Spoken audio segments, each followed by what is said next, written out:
everyone, I'm Lily, and tonight we are going to be doing something actually I haven't done a deck tech in a while, but yeah, we're doing a new Commander deck tech. Yeah, no, I just haven't been making that many decks lately, like especially ever since I built the cube, but I have a game night coming up this weekend, and I figured I'd throw stuff together from my cube itself, and I put together this little deck. So yeah. Trying to say, like, before we jump into it, do I want to talk anything? Not really. Like, I don't know.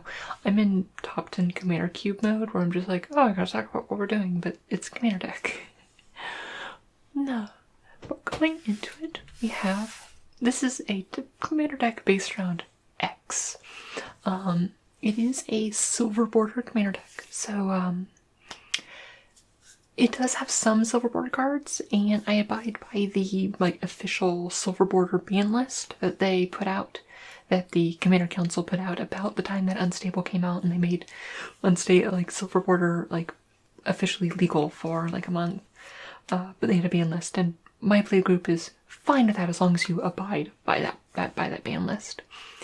But X is a blue and a black, so it's a Demure Commander for a 2/2. But for 1 and a black, you may tap him and put X into target opponent's hand. And as long as X in its owner's opponent's hand, X's owner may cast X and activated X's abilities. That opponent cannot cast X and plays with his or her hand revealed. And you may pay 1 black to tap and put X into target opponent's hand. And wait, I said one. But then you can pay 3 black, blue to play a card from the same hand as X without paying its mana cost. So you play X, you put X into your opponent's hand, and then you get to start casting things from their hand. So it's kind of this fun. It's kind of like Send Triplets in some ways, but while not necessarily being as kind of backbreaking as that is. So yeah, I'm just gonna pop open the actual deck itself so I don't have to awkwardly be looking over here at the other screen, but I can look closer there. But yeah, so X. So I've decided to build X all around, kind of the thing. I want to play with my opponent's deck, and that's exactly what we're going to set out to do. So first up, we're going to talk about the boring parts, which, I mean, it's not that boring, but we got our lands. We have 12 islands and 13 swamps. The mana in this deck is pretty good. I mean, it's a 2-color deck, so there's not much to be said about the mana base. Running Command Tower, obviously. Cavern of Souls, not so much because it's a tribal deck, but because I have one, and honestly, if it was a much cheaper card, if money wasn't an issue, I think Cavern of Souls is defendable to put into almost any deck, just for the ability to make your commander uncounterable, or a card in your hand that you want to cast with it uncounterable, is really nice for any deck that isn't any, I say, 2-color decks. Once you have more higher fixing demands, maybe not as much, but just being able to just say, hey, my commander is uncounterable is really nice. And there's some just general types, he's a human spy. I'm not going to name spy because that's dumb, but naming humans, it has incidental value there. Then we just have a Demure Aqueduct. It's primarily just a bunch of the Demure lands. Demure Aqueduct, Dismal Backwater, Twar Isle Refuge, a Fetid Pools, Sunken Hollow, Choked Estuary, Morphic Pool, a Drowned Catacombs, and a Tainted Isle. So nothing too fancy or out of the ordinary. Then I just have a single Field of Ruin, just because having targeted land destruction is nice, especially when you have things like the Ixalan flipped lands running about and things like that. And finally, a Reliquary Tower, because, again, why would you have a 2-color deck without a Reliquary Tower? But yeah, so now we'll just finishing up kind of like the basic mana-based stuff, we have our mana rocks. We have just a Soul Ring, which is self-explanatory. Demir Signet, like none of these are super that weird. Sky Diamond, Charcoal Diamond, Commander Sphere, Chromatic Lantern. Chromatic Lantern is the one should be noted, is that having my lands able to produce any color of mana is nice, because if I steal something with an activated ability that requires non-blue or black mana, it gives me access to those, which is nice. There is something to be said that maybe I should be running more mana blocks at tap, rocks at tap for any color, but I figured that that's more of a corner case than anything else. Then also Worn Power Stone, because I do want to get to accessibility, or where I play a thing where turn 2 play X, turn 3 play Worn Power Stone, or I guess any form of ramp would actually work there. But accessibility is somewhat costly. And then finally, Gilded Lotus, because again, just having that extra mana is nice, taps or anything, and it can be a very mana-intensive commander. So, the next section that I have of this deck, now we actually getting into the meat of the deck, is kind of just general, like, fun, I wouldn't say like politics cards, but things to, not quite politics, not quite chaos, but things to mess with the table to improve our sneaky ways as we're being a spy. First up we have Telepathy, which is just a little 1-mana enchantment, which says your opponents play with their hands revealed, which is useful for figuring out, where do I want to put, who has the good tasty goods to put X into their hand, and yeah, no, it's a useful just getting that knowledge of what they are, what they're doing. Fate Spinner is a fun little guy who's 1 blue. At the beginning of each opponent's upkeep, that player chooses Draw Step, Main Phase, or Combat Phase. The player skips each instance of the chosen step or phase this turn. So it just kind of I just want to steal my opponent's cards. I want to steal everything. I'm going to steal the phases of their turn here, where it just strips away those little pieces of their turn. It's just a really neat thing where it's like, no one wants to skip their main phase, no one wants to skip their draw phase. Usually it just ends up having them stop their combat phase, which honestly I'm fine with, because I'm going to be stealing their big creatures anyway and start smashing in with that. Next we have Duskmantle Singer, who is 2 blue and a black for 4/4 flying. At the beginning of your upkeep, each player reveals the top card of their library, loses life equal to that card's converted mana cost, and then puts it in their hand. So it's Party Bob. It does lots of it draws every card of your turn, also punishes them, while also just kind of like refilling my opponent's hands, because I get to play with those hands. Also, I just find Party Bob fun. Sue me. Next we have Cursive Verbosity. Again, I do kind of want to fill up my opponent's hands to some extent, and also just directing threats away from me is very nice, and I appreciate that.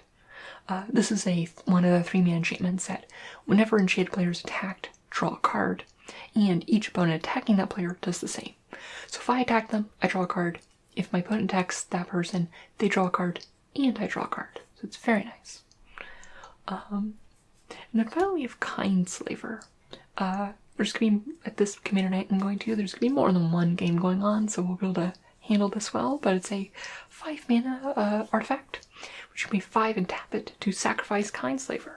A person outside the game controls target player's next turn. Neither player may advise that person until the end of the turn. It's just a fun little thing. Hopefully they don't have to take problems with it, but yeah. Next we're into the actual more direct, I want to steal your stuff. I want to play with my opponent's decks. And this is the bulk of the deck, is just kind of things to steal my opponent's stuff. And some of these are situational, where it's like, I may not want to steal their stuff right now. But the thing is that X is going, I can leave up my mana for like X if I need to, if I don't want to do anything else. Because I can activate X's ability at instant speed, which is nice. Notably, when they go to their draw step, like if they draw, like, say, an Eldrazi Titan, before they even move to their main phase to be able to cast it, I can activate X and cast it preemptively. So that's just a fun little thing that X can do. But first up we have Nightveil Spectre, who is Dimir for a 2/3 flying.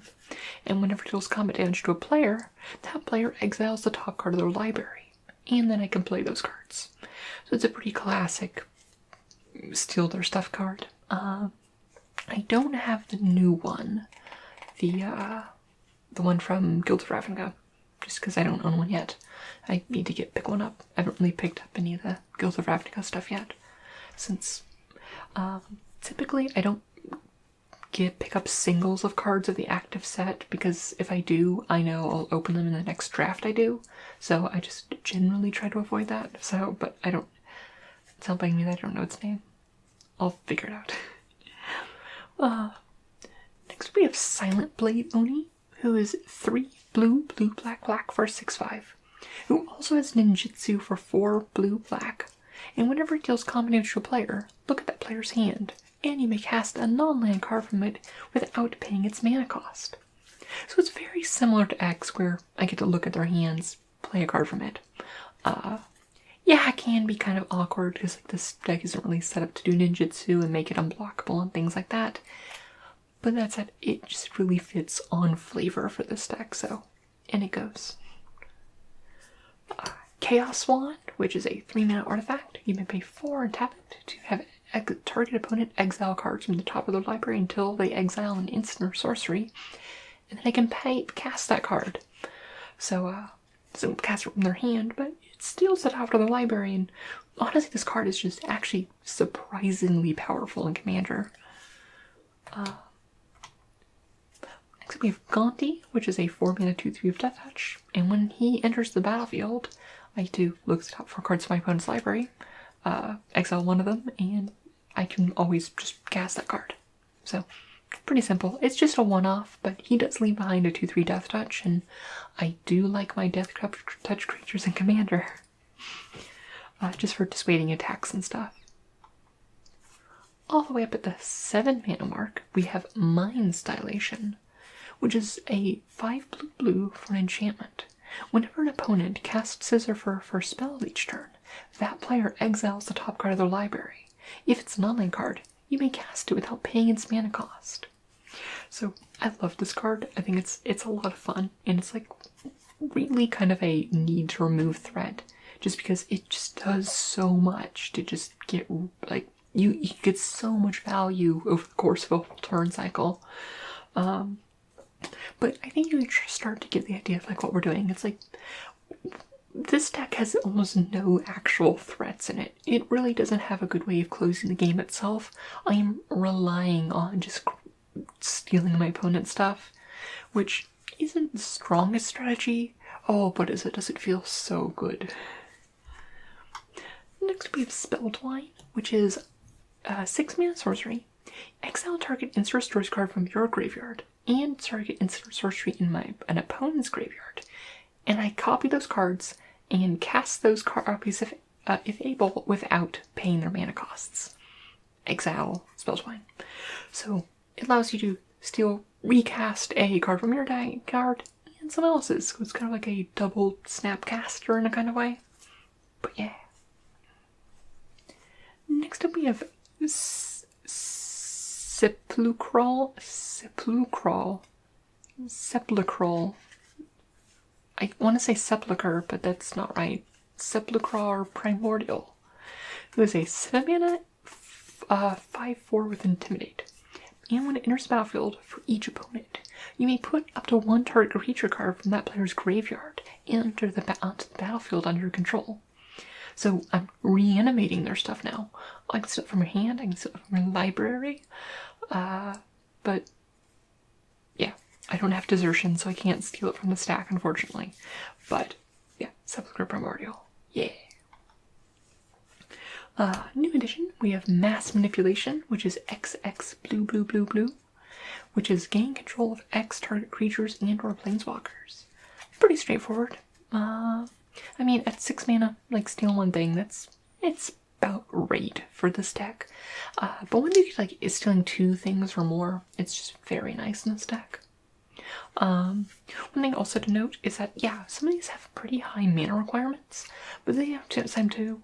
I can steal other people's mana rocks. I can steal other people's ramp. So if I need a little bit of extra mana, I have access to their stuff too.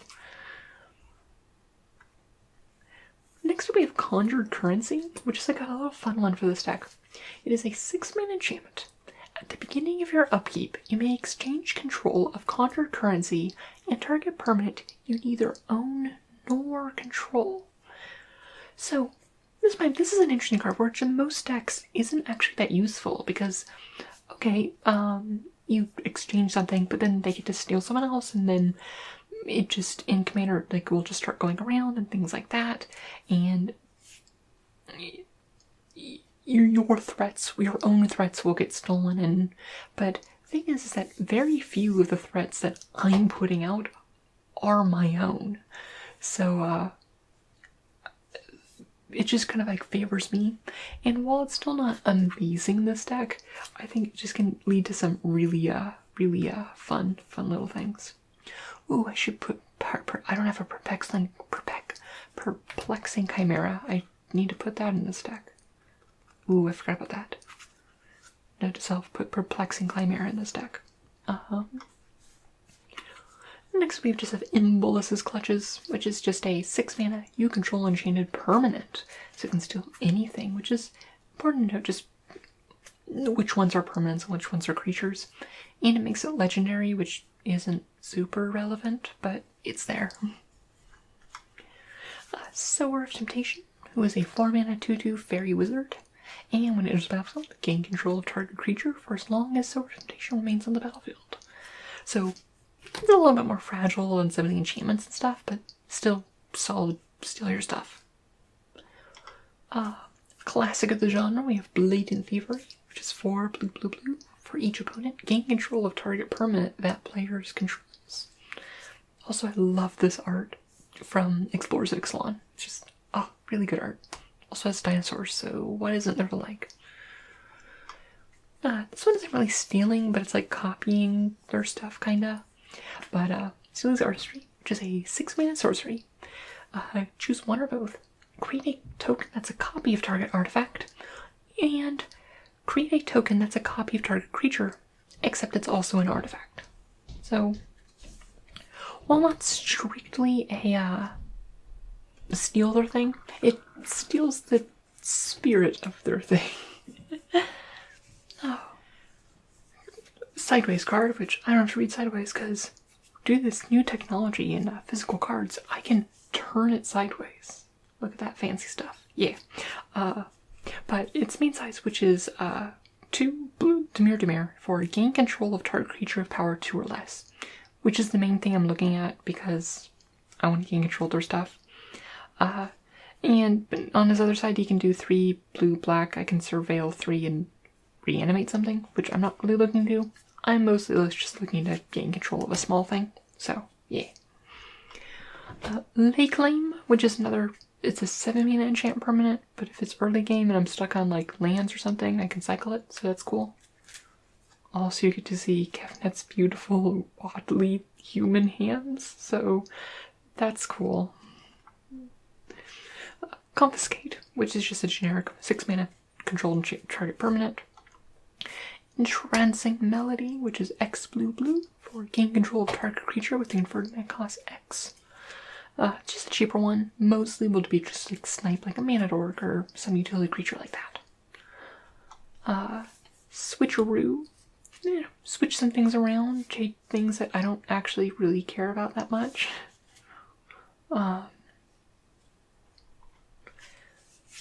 Insidious Will, which is, it is a counterspell.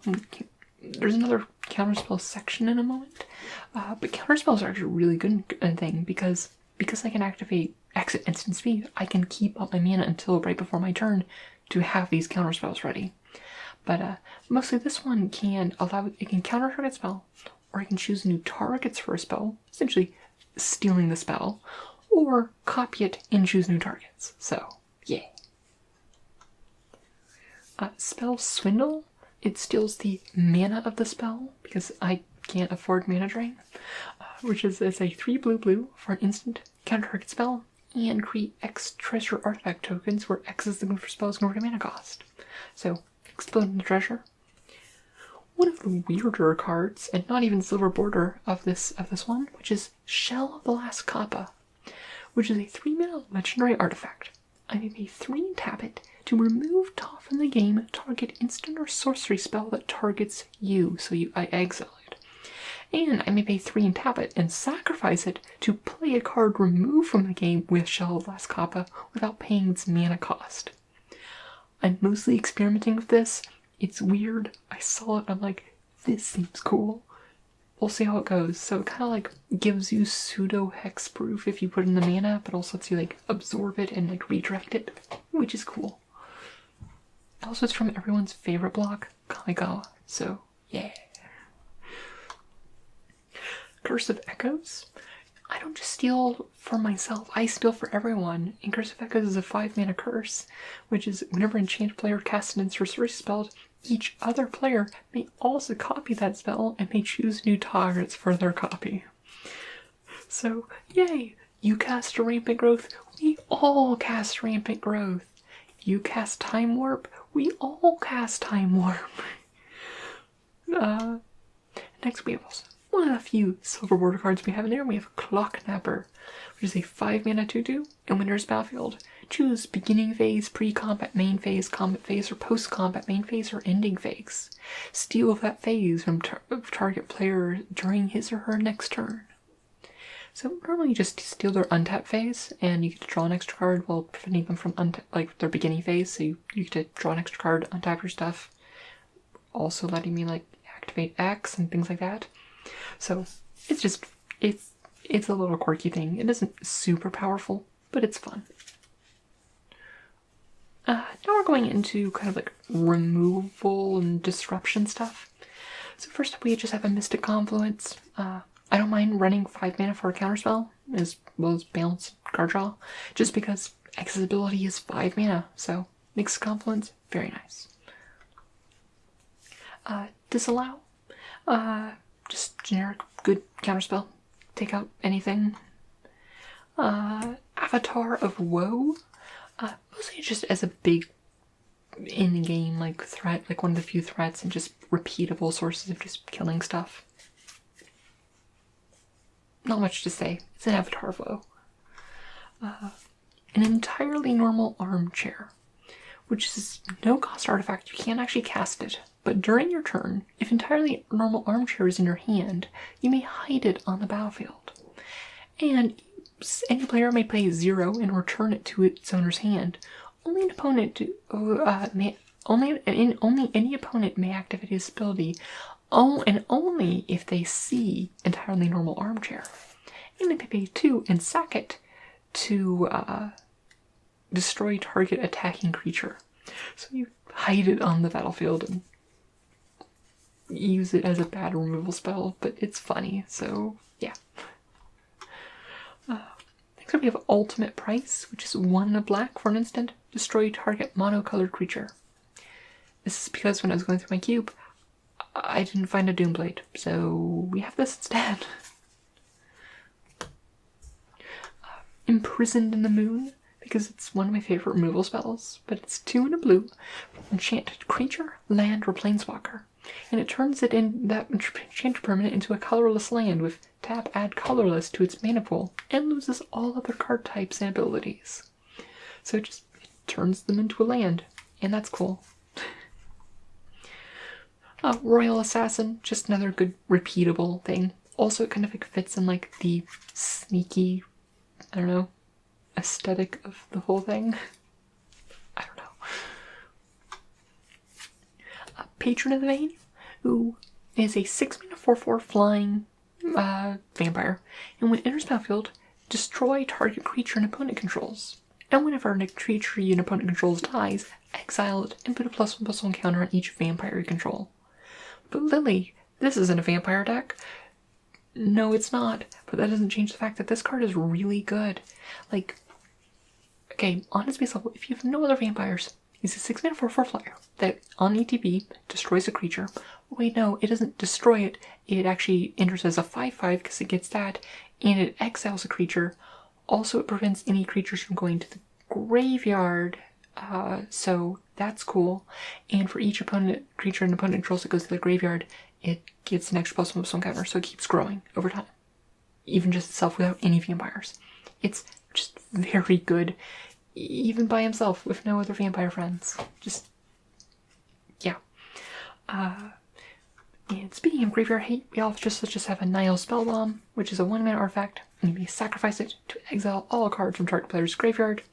And when it's put in the battlefield graveyard, you may pay a black if you draw a card. I'm running some graveyard hate because everyone should be running graveyard hate.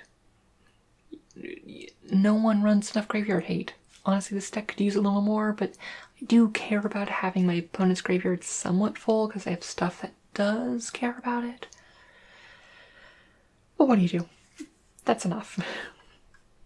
And now for wipes. We just have Cyclonic Rift because Cyclonic Rift is one of the best cards in the format, and most of my way to I'm going to end the game will be through the combat step, and sometimes I just gotta clear the board to take all the big guys that I've stolen from my opponents. Crux of Fate, just blackboard wipe, swing with Extinguish All Hope.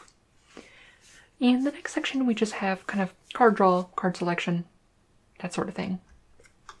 We have just, first we have Saren Visions and Preordain, which are just kind of stable cantrips. They do work, they pull their weight. We have Ancient Excavation, and I really like these cards. Like, I like most of this cycle from Commander 2016, but they're usually like medium to high expensive cards, but they all have basic land cycling too, which is just really nice if you need to get your lands early on. But this one is an instant which says draw cards equal to number of cards in your hand, and then discard a card for each card drawn this way. So it's kind of like a reverse wheel where you draw the cards first and then discard what you want, so it's a very good wheel. I also, you might know that I, in blue-black and kind of like this control type thing, I have not had any cards that force my opponents to discard a wheel. Because one of the few ways to get X out of your hand is to discard X.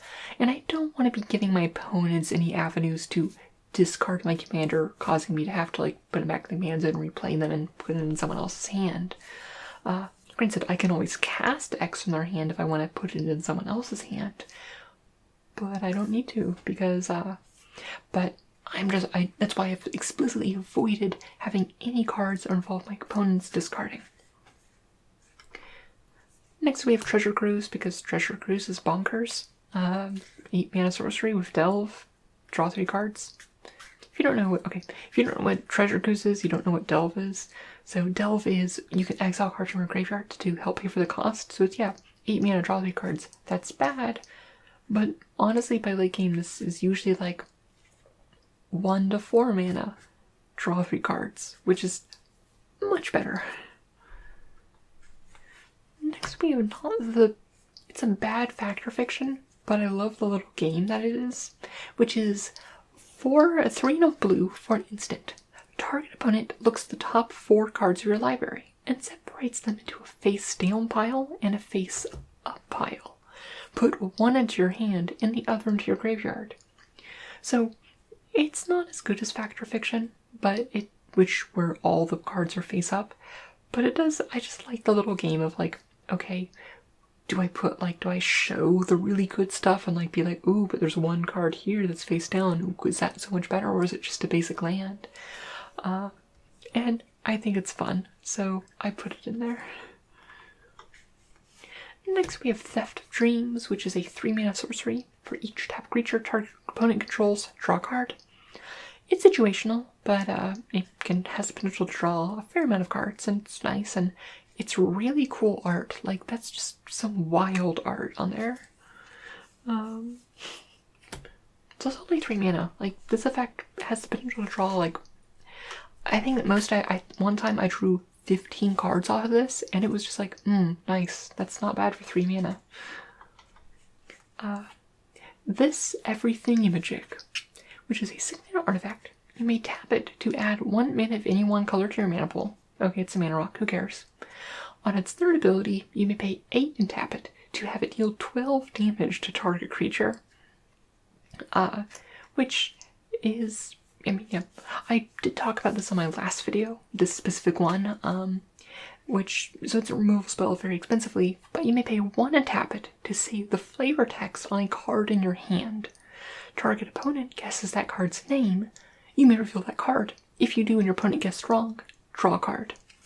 So it's just a fun way of gaining card advantage in a way. Although it's said it's a little bit harder in this play group because it's a bunch of Orthos people and they actually are familiar with the flavor text a tad better, but oh well. Phyrexian Arena, because Phyrexian Arena is just a staple card draw thing. Verity Circle, mostly because I'm just kind of testing this and I want to see how it functions. It's from Ravnica Allegiance, but it is 2 and a blue for whenever a creature an opponent controls becomes tapped. If it isn't being declared as an attacker, you may draw a card. So it kind of punishes like people like tapping like utility creatures and stuff like that, and I just kind of want to see how it's going. We're kind of transitioning back into just general like oil to make the deck work, just random miscellaneous other cards. First up I got Baleful Strix, because there's very few Dimir decks that don't want Baleful Strix. There's few decks that are running blue and black that don't want Baleful Strix. Baleful Strix is just an amazing card. 2 mana, 1/1, cantrips when it enters battlefield, and has flying and death touch. Like, it's just really good. Play Baleful Strix in your decks. It's really solid card. A Time Warp. Again, this is actually mostly just as for an extra combat step, because this deck is probably going to end up winning by stealing my opponent's like big stuff and then smashing face, and sometimes just an extra combat step is all you need to really make that work. Paradox Engine. Like part of this plan, like I am running a fair few of like the more expensive mana rocks, but it's one of those things where it's if I can get 5 mana worth of mana rocks, I can cast everything in my opponent's hand, which is just one of those things. And I also want to steal my opponent's mana rocks, so I have actually access to a few more mana rocks and things like that. And I don't really need to talk about how Paradox Engine is a good card. 5 mana large legendary artifact. Whenever you cast a spell, untap all non-land permanents you control. Like, this is I'm not comboing off infinitely with this, and it's more of a general value engine type thing. But it's still very good, because Paradox Engine is a good card, fun fact. Pro commander tips for Lily. And then finally we just have the boots. We have a Swift Boots and a Lightning Greaves to round out the deck. Mostly because I want to get I don't want to X to be on the battlefield to get removed, because I want to tuck X in someone's hand as soon as possible, so giving haste is nice. I also want to equip it to whatever big things that my opponents are casting, so yeah. And that is the deck. That is my X deck. I'm excited to see how it plays out. I really like the Silver Border Commanders, and I've wanted to play X for a while. Man, it's gonna be fun playing with my opponent's decks. But yeah. So, let me know if there's any more, like, any deck techs you want me to do. Like, any commanders that you would be interested in me, like, brewing a deck for. I do pretty soon have a new deck tech for my new and improved Streamlined Humans deck, which I have now reduced to only being 2 colors. So it's just Celestia Humans once again, after a few years of bouncing around other colors. We're back to the Celestia core, and I still need to do a deck on that, video on that one. But, yeah. Well, I hope you have enjoyed this video, and, yeah. As always, I hope you have a wonderful night's sleep. And may your stories smile upon you.